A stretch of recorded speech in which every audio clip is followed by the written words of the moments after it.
कृष्ण वंदे जगद्गुरुम्। 13वां अध्याय का 13वां और 14वां श्लोक। 13वां अध्याय का 13वां श्लोक। ज्ञेयं यत्तत् प्रवक्ष्यामि यज्ञात्वामृतमश्नुते। अनादिमत परं ब्रह्मा न सत्तन्नास्दुच्यते। ऊपर कहे गए श्लोकों का अर्थ है, जो ज्ञेय है उस परमात्म तत्व को मैं अच्छी तरह से कहूंगा, जिसको जानकर मनुष्य अमरता का अनुभव कर लेता है। वह ज्ञेय तत्व अनादि और परम ब्रह्मा है। उसको न सत कहा जा सकता है और न असत ही कहा जा सकता है। ज्ञेयं यत्तत् प्रवक्ष्यामि का अर्थ है, भगवान यहाँ ज्ञेय तत्व के वर्णन का उपक्रम करते हुए प्रतिज्ञा करते हैं कि जिसकी प्राप्ति के लिए ही मनुष्य शरीर मिला है, जिसका वर्णन उपनिषदों, शास्त्रों और ग्रंथों में किया गया है, उस प्रापणीय ज्ञेय तत्व का मैं अच्छी तरह से वर्णन करूंगा। ज्ञेयम यानी कि अवश्य जानने योग्य कहने का तात्पर्य है कि संसार में जितने भी विषय, पदार्थ, विद्याएं, कलाएं आदि हैं, वे सभी अवश्य जानने योग्य नहीं हैं। अवश्य जानने योग्य तो एक परमात्मा ही है। कारण कि सांसारिक विषयों को कितना ही जान लें तो भी जानना बाकी ही रहेगा। सांसारिक विषयों की जानकारी से जन्म मरण भी नहीं मिटेगा, परंतु परमात्मा को तत्व से ठीक जान लेने पर जानना बाकी नहीं रहेगा। सांसारिक विषयों की जानकारी से जन्म मरण भी नहीं मिटेगा, परंतु परमात्मा को तत्व से ठीक जान लेने पर जानना बाकी नहीं रहेगा और जन्म मरण भी मिट जाएगा। अतः संसार में परमात्मा के सिवाय जानने योग्य दूसरा कोई है ही नहीं। यज्ञात्वामृतमश्नुते का अर्थ है, उस ज्ञेय तत्व को जानने पर अमरता का अनुभव हो जाता है, अर्थात स्वतः सिद्ध तत्व की प्राप्ति हो जाती है, जिसकी प्राप्ति होने पर जानना, करना, पाना आदि कुछ भी बाकी नहीं रहता। वास्तव में स्वयं पहले से ही अमर है, पर उसने मरणशील शरीर आदि के साथ एकता करके अपने को जन्मने मरने वाला मान लिया है। परमात्म तत्व को जानने से यह भूल मिट जाती है और वह अपने वास्तविक स्वरूप को पहचान लेता है, अर्थात अमरता का अनुभव कर लेता है।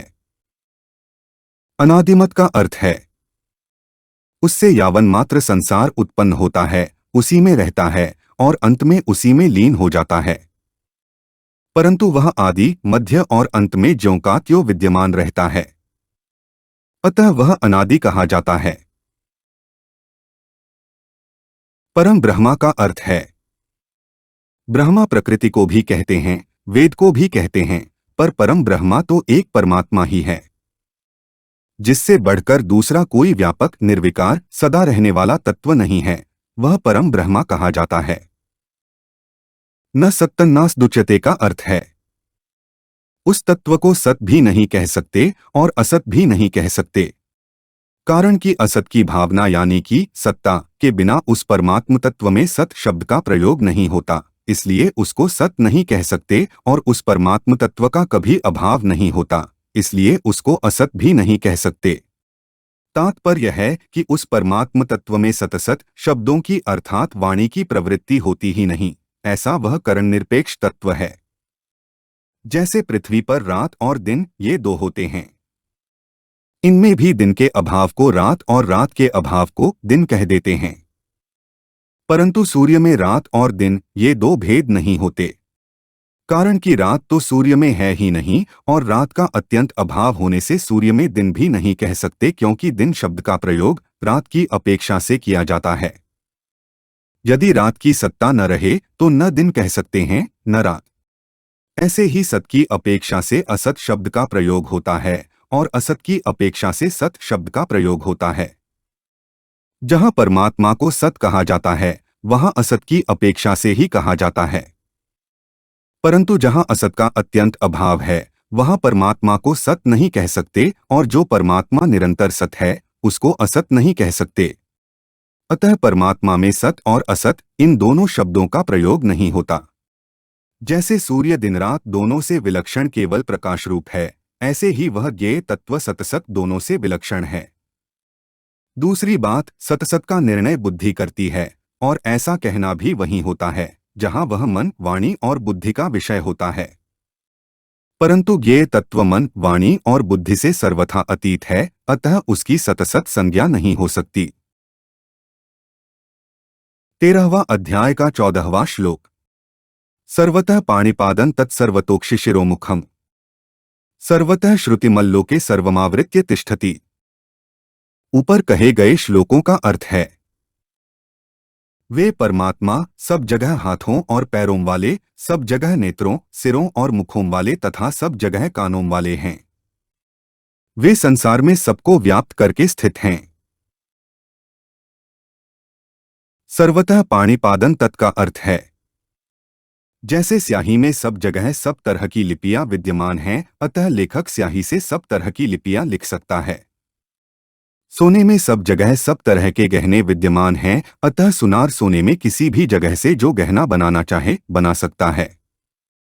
ऐसे ही भगवान के सब जगह ही हाथ और पैर हैं, अतः भक्त भक्ति से जहाँ ही जो कुछ भी भगवान के हाथों में देना चाहता है, अर्पण करना चाहता है, उसको ग्रहण करने के लिए उसी जगह भगवान के हाथ मौजूद हैं।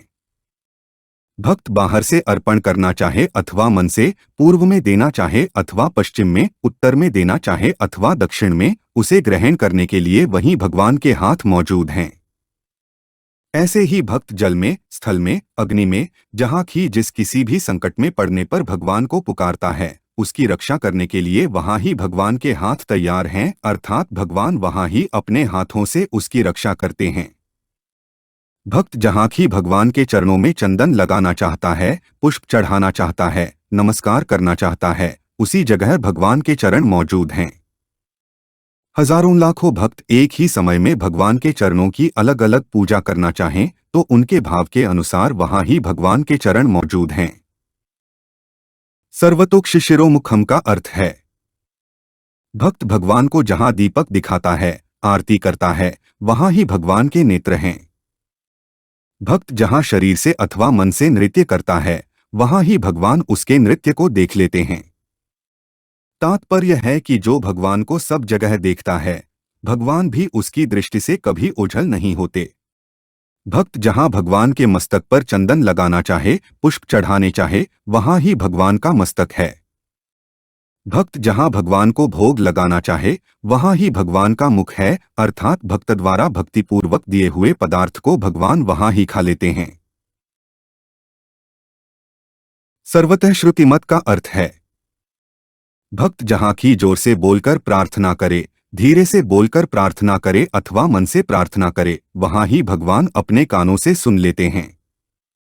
मनुष्यों के सब अवयव यानी कि अंग सब जगह नहीं होते, अर्थात जहाँ नेत्र हैं वहाँ कान नहीं होते, और जहाँ कान हैं वहाँ नेत्र नहीं होते, जहाँ हाथ हैं वहाँ पैर नहीं होते, और जहाँ पैर हैं वहाँ हाथ नहीं होते इत्यादि। परंतु भगवान की इंद्रियां, उनके अवयव सब जगह हैं। अतः भगवान नेत्रों से सुन भी सकते हैं, बोल भी सकते हैं, ग्रहण भी कर सकते हैं इत्यादि।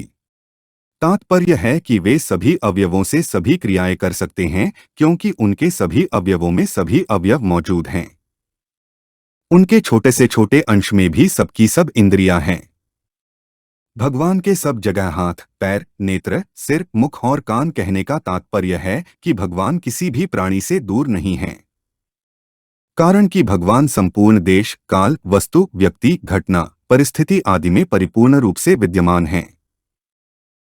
लोके सर्वमावृत्य तिष्ठति का अर्थ है, अनंत सृष्टियां हैं, अनंत ब्रह्मांड हैं, अनंत ऐश्वर्य हैं, और उन सब में देश, काल, वस्तु, व्यक्ति आदि भी अनंत हैं। वे सभी परमात्मा के अंतर्गत हैं।